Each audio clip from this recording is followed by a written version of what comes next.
Chanakya news ವೀಕ್ಷಕರೊಂದಿಗೆ ನಾನು ಮುತ್ತನೇರಗೊಪ್ಪ. ಬಾಗಲಕೋಟೆ ಜಿಲ್ಲೆ ಬದಾಮಿ ತಾಲೂಕಿನ ಹಿರೇಮುಚ್ಚಲಗುಡ್ಡದಲ್ಲಿ ಇವತ್ತಿನ ದಿವಸ ಅನುಮಾನಾಸ್ಪದ ಒಂದು ಸಾವು ಆಗಿದೆ.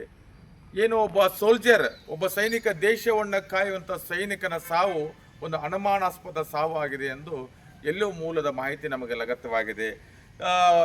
ಬಾದಾಮಿ ತಾಲೂಕಿನ ಹಿರೇಮುಚ್ಚಲಗುಡ್ಡ ಗ್ರಾಮದ ಮಾರುತಿ ಯಮನಪ್ಪ ದಳವಾಯಿ, ವಯಸ್ಸು 38, ಒಬ್ಬ ಸೈನಿಕನ ಯೋಧನ ಸಾವು ನಿನ್ನೆ ಆಕಸ್ಮಿಕವಾಗಿ ಏನೋ ಕುಡಿದ ಅಮಲಿನಲ್ಲಿ ಅವನು ಬಿದ್ದು ಅವನ ಬಾಯಿಯಲ್ಲಿ ರಕ್ತ ಮತ್ತು ರಕ್ತ ಬಂದು ಅವನ ಹೃದಯಘಾತದಿಂದ ಸಾವನ್ನಪ್ಪಿದ್ದಾನೆ ಅನ್ನುವಂಥ ಈಗ ಸದ್ಯದ ಮಟ್ಟಿಗೆ ಅದು ಮೂಲಗಳ ಮಾಹಿತಿ ಈಗ ಲಗತ್ತವಾಗಿದೆ. ಈಗಾಗಲೇ ಪೊಲೀಸ್ ಇಲಾಖೆಯಲ್ಲಿ, ಪೊಲೀಸ್ ಠಾಣದಲ್ಲಿ FIR ದಾಖಲೆ ಆಗಿದೆ.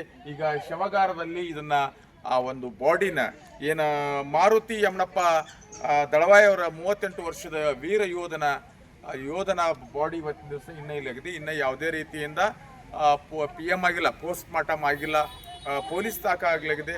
ಮುಂದಿನ ದಿನಮಾನದಲ್ಲಿ ನಾನು ವಿನಂತಿ ಮಾಡಿಕೊಳ್ಳೋದಿಷ್ಟೇ, ಇದು ಅನುಮಾನಾಸ್ಪದ ಸಾವು ಅನ್ನೋದು ಬಂದಿದ್ದಕ್ಕಾಗಿ ಪೊಲೀಸ್ ಇಲಾಖೆ ಇದನ್ನು ಸರಿಯಾದ ರೀತಿಯಿಂದ ವೈಜ್ಞಾನಿಕವಾಗಿ ಇದನ್ನು ತನಿಖೆ ನಡೆಸಿ ಇದರ ಹಿನ್ನೆಲೆಯನ್ನು, ಈ ಸಾವಿನ ಹಿನ್ನೆಲೆಯನ್ನು ತನಿಖೆ ನಡೀಬೇಕೆನ್ನುವುದು ಸಾರ್ವಜನಿಕರ ಆಗ್ರಹದ ಮೂಲಕ ತಮ್ಮಲ್ಲಿ ವಿನಂತಿಸ್ಕೊಳ್ತಾ ಇದ್ದೇವೆ. ಚಾಣಕ್ಯ ನ್ಯೂಸ್ ವೀಕ್ಷಕರೊಂದಿಗೆ ನಾನು ಮುತ್ತನೇರಗೊಪ್ಪ. ನಮಸ್ಕಾರ.